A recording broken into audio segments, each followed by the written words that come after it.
আশপাশে যাদের বাড়িঘর আছে আপনাদের জিনিসপত্র ঠিক রাখেন, সবাই বাড়িঘর ফিরে এখানে আসেন না। ভিতরে আছি, আপনাদের মালামাল আসবাবপত্র জিনিস এই যে আপনাদের ক্ষেত্রে রাখেন করেন। দাঁড়িয়ে এখন আমরা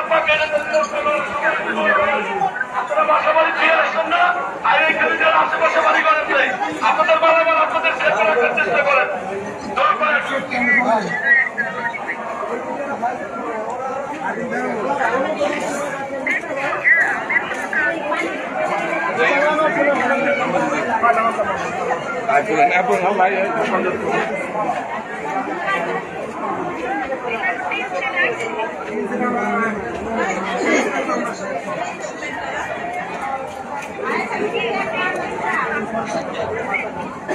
কথা